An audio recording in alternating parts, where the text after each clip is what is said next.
Good evening.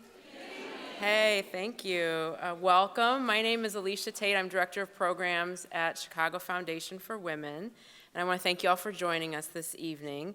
So before we begin, we got to do the thank yous of all of our supporters and sponsors for this. So I want to thank Chicago Public Library, the Women's Business Development Center, and Women Employed for joining us as partners for this event. So let's thank our partners.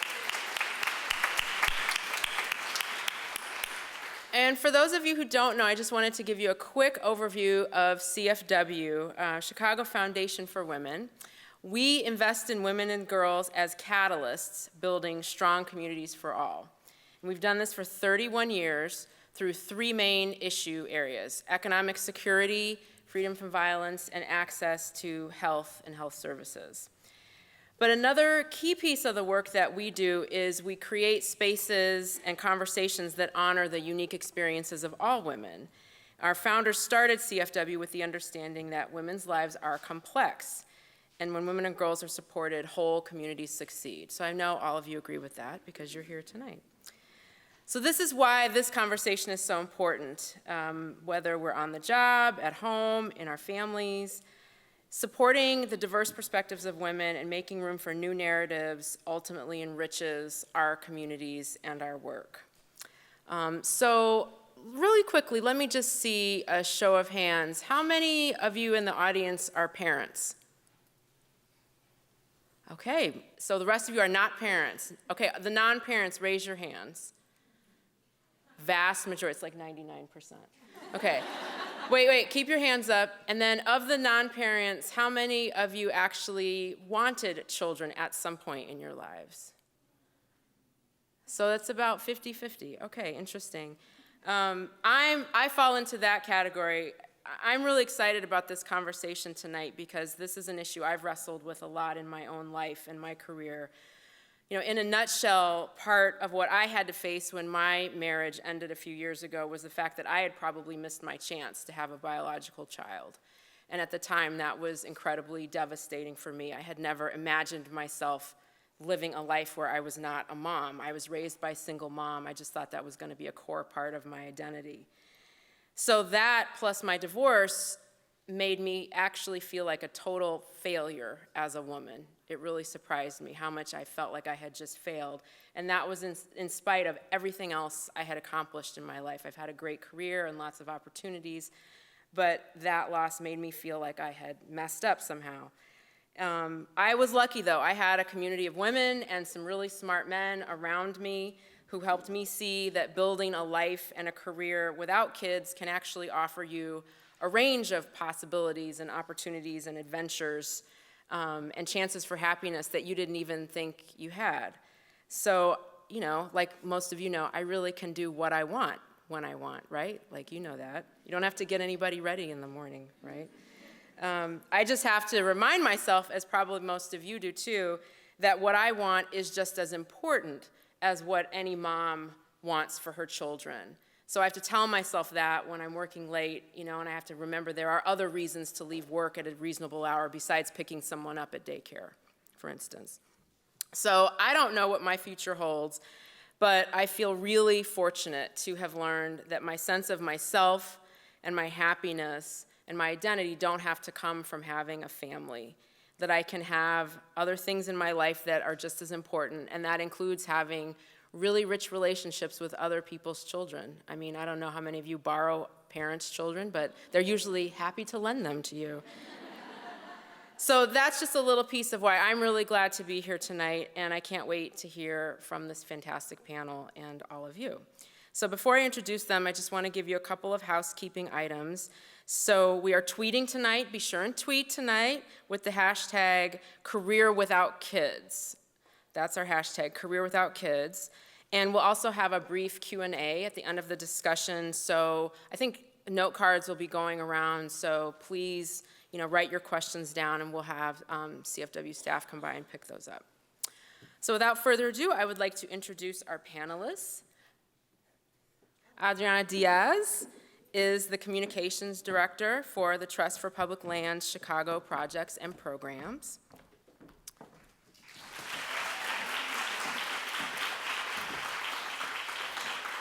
Ariel Thomas is the Health Policy and Advocacy Coordinator at Metropolitan Chicago Breast Cancer Task Force.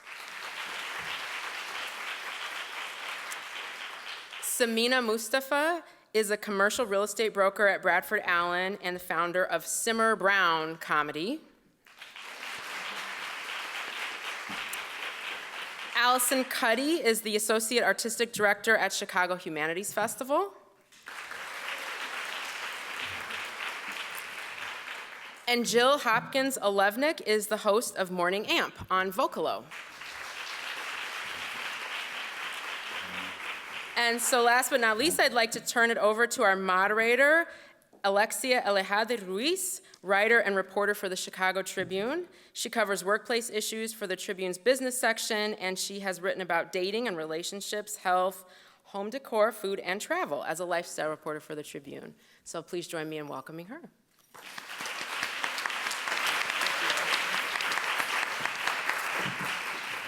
Hi, everyone. Welcome. As Alicia mentioned, I'm a reporter for the Chicago Tribune. I write for the business section. I've been covering workplace issues for about a year. Can you hear me? And I'm really excited to be here tonight. A few weeks ago, I was leaving work, and I ran into a colleague of mine who was also leaving at the same time, and he's a new dad.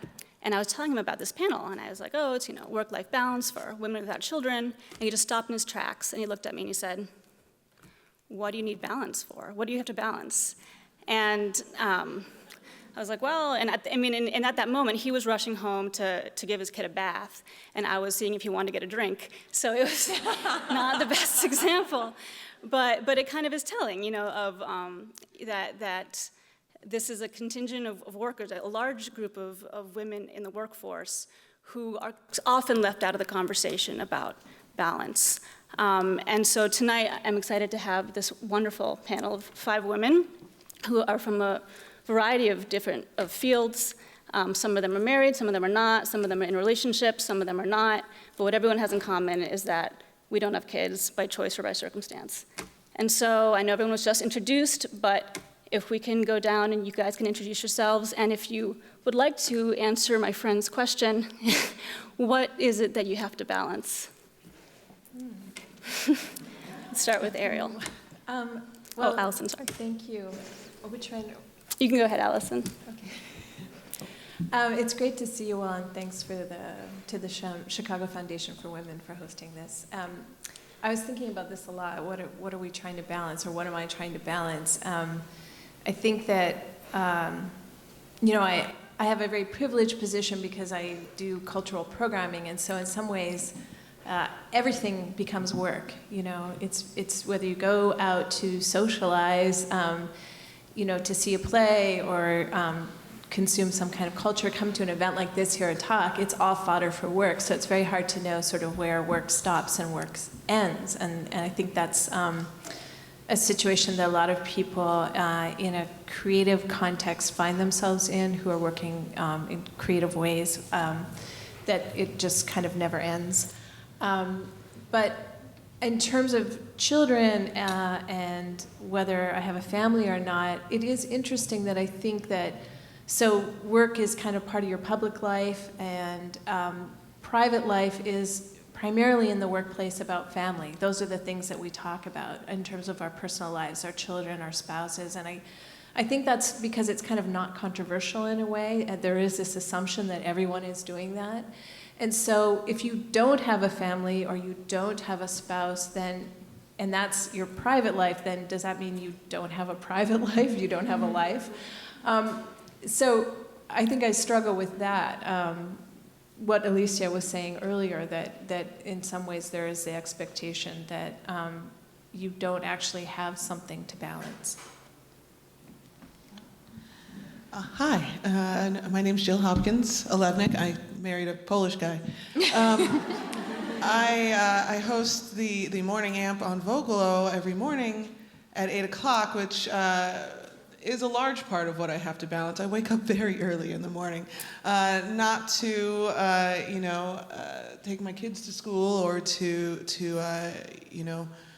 even walk a dog. Really, I just have to get on with my day. It's it's something that I do think about because I'm 37 years old. The large majority of my friends do have children, and I see how they juggle their lives. And I often think to myself, what do I fill my life with? What do I fill my time with that isn't filled with childcare or anything like that? And I realize that, I'm one of those people that burns a candle at both ends. If I had kids, I would be like super mom, but I don't, so I'm just super Jill, and I fill my days with literally everything I can find, whether it be recreational or just more work, picking up a side gig here and there. Listen to The Moth on NPR, maybe you'll hear my voice, because that's something that I fill my time with as well. I just think that the balance of fulfilling responsibilities and making sure that I'm not driving myself mad with work, and like you said, that some of the cultural things that I occupy my time with, and just kind of get a hold of my own sanity, if that makes any sense at all. The balance comes from just making sure that I'm okay, and that the people I love are also okay, and the fact that none of them exited me at any point doesn't make me care about their well-being any less. Side hustles. The side hustle, man. That's We do that, don't we? We really do. My name is Adriana Diaz. I am a communications director for the Trust for Public Lands, Chicago's projects and programs. I'm also a proud advisory or advocacy council member for Women Employed, as well as on the board of Mujeres Latinas en Acción. So a lot of the balance for me comes between balancing life, work, and community work. But one of the things that, as I'm listening to Allison and Jill introduce themselves, that I also really think about when it comes to this idea of family, it's really rare that I think about I don't have kids, how do I balance my life? Because it's just a given. It's surprising to me, but until this panel was proposed to me, that I have an amazing community of women who are child-free. So it's very normal for me to be amongst women that are just doing their thing, and I love that. But also this idea of family. So I come from Mexican heritage. I'm first generation. And so family is a very big deal in my community, in my culture, in my immediate family. I'm the only woman in my extended family, I believe, of a certain age that doesn't have kids or, isn't married. And so, occasionally I have to talk about that, but I think they've gotten used to it. But I'm so lucky that in Chicago I have a family that I've built for myself. And so it's incredibly important for me to find balance in spending time with those family members who are, close friends. So making time for people that are close to you, as well as balancing your life and your work, I think it's really, really important. And all the side hustles, I have a few of those too. It's like you sometimes have to remember that it's okay to have free time. But yeah, thanks. Hi, I'm Samina Mustafa. By day, I'm a managing director at Bradford Allen, a commercial real estate brokerage here in Chicago. And at night, I am Batman. No, I kind of feel like it, though. I do have kind of this night owl existence. I do stand-up comedy and acting and writing in addition to my day job. And if you know anything about stand-up comedy, it is a night owl's pursuit. And so when I talk about balancing work and life, I have my main hustle and my side hustles, and I've been a 1099 for 13 years, meaning that I have been 100% straight commission on the commercial real estate side and on, and now with the acting and comedy side. So I feel like I've always sort of had this, pressure to produce. And so that is inherently a stressful situation where it's self-care is important. So that's, I think, the biggest issue for me sometimes is finding time to get that self-care and balance, whether it's health, mental, physical, what have you. And so that's where I think I struggle, and that's why I think this panel really appealed to me. So. Awesome. Good evening, everyone. My name is Ariel Thomas. I am a health policy coordinator at the Metropolitan Chicago Breast Cancer Task Force, born and raised in Chicago. Any Southwest Siders in the house? Yeah. Awesome. Your question about balance. I believe for me personally, I have this tendency to like self-sacrifice a lot. And I feel like, as women, we're more or less socialized to like sacrifice more or be more compassionate, and I feel like I've definitely like internalized that. So I'm really excited to be here to really kind of talk this out, like talk therapy, just joining this panel has really helped me realize like, wow, I do compromise, my free time that is valuable to me. I have different obligations. I may not have children, but, I have things that are important to me, but I do tend to sacrifice more for the sake of other folks who do have kids. And I understand that's a huge responsibility. And I do think I want to have kids one day, but, right now, I think it's really time for me to, really get to know myself. And while I have that time, to really do the things that I want to do and not feel shamed about, using my time as I would like to.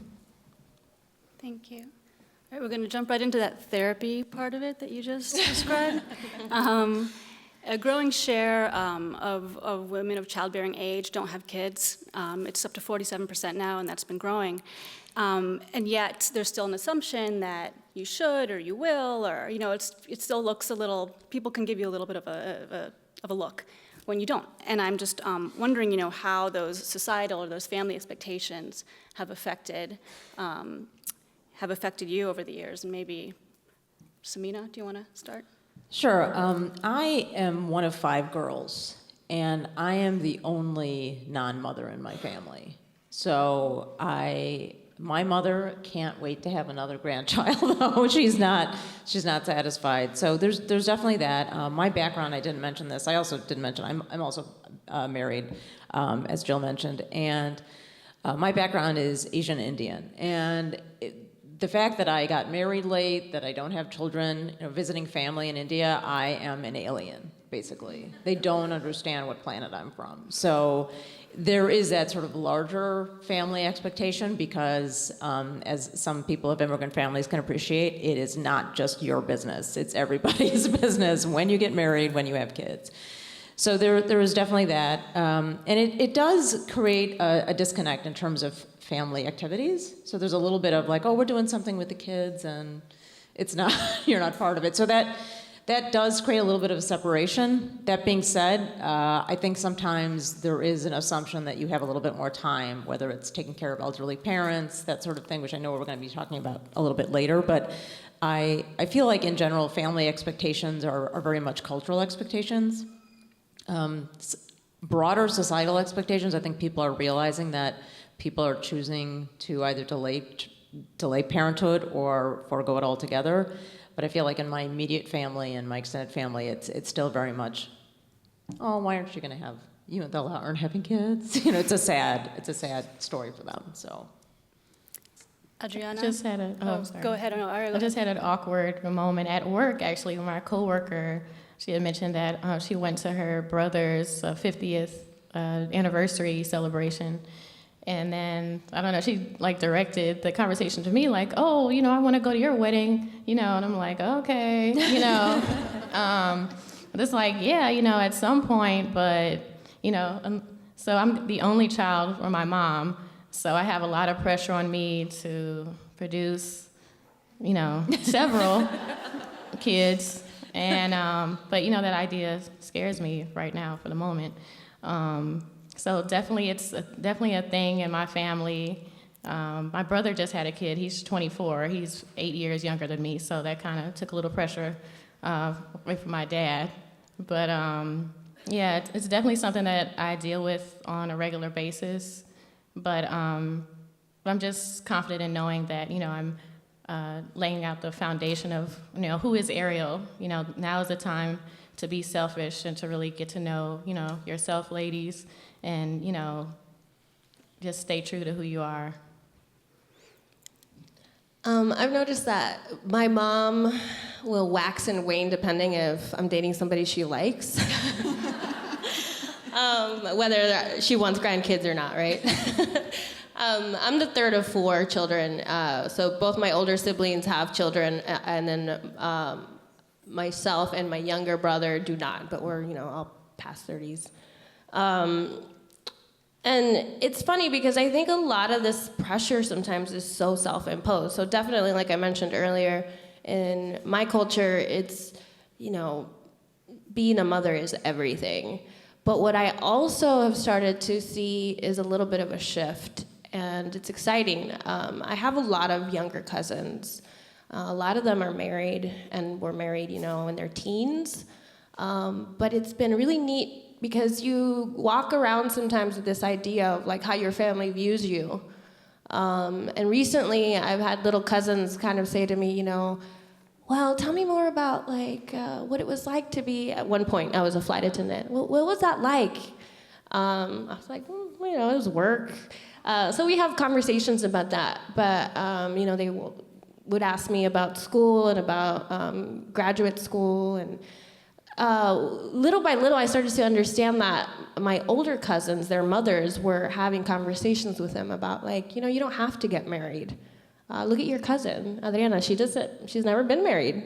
And I think that was the first I'd heard of that. And it was only a few years ago that I realized I was, like, being used as an example of options, which I, tried not to cry when my little cousin was saying that to me, because I had no idea. This whole time I had an idea of what my family thought of me, and this box that I imagined myself, and I'm very much in that box too, don't get me wrong. But it's also refreshing to know that some of those ideas are starting to shift, and it's nice. It's nice to know that girls are starting to realize that they do have options. My mother is, I'm one of 2. It's me and my little brother, who's 10 years younger than I am. My mother is one of 8 children, and they range from her oldest sister, who is an undisclosed age that I'm not even sure that I've ever really known, but she and her partner were together since the 60s, never married, never even moved in together, because they had their own homes and they liked it that way, but they never spent a night apart. It was just, just kind of how they did. They owned a business together, and until he passed away last year, they were inseparable. And I always, and my mother is a single mom. So I always kind of saw those two as the head and tails of the coin of what kind of adult woman I would be. And I would be lying if I said that my mom was not a little disappointed on which side the coin landed on. She is a childcare professional by trade and lives in the attic apartment of my building. So in her mind, why wouldn't I have kids? She's right there. She wants to grandma so hard. And my brother is unfortunately only sexually attracted to very crazy women. And the children that he has are not always accessible to our family.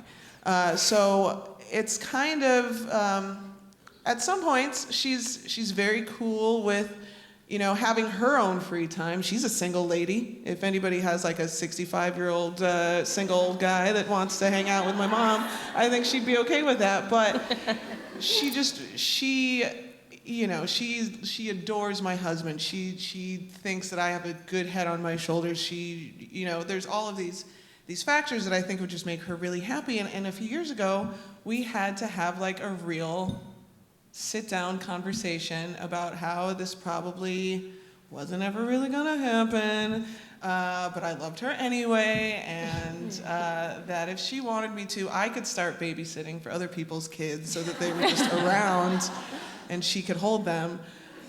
But I think at this point, and here's some shade. This is some classic mom shade. She was going to Walgreens once, and she called me and asked me if I needed anything. I said, "Oh, can you pick me up some vitamins?" And she said, "Prenatal or Centrum Silver." It's like, you bitch.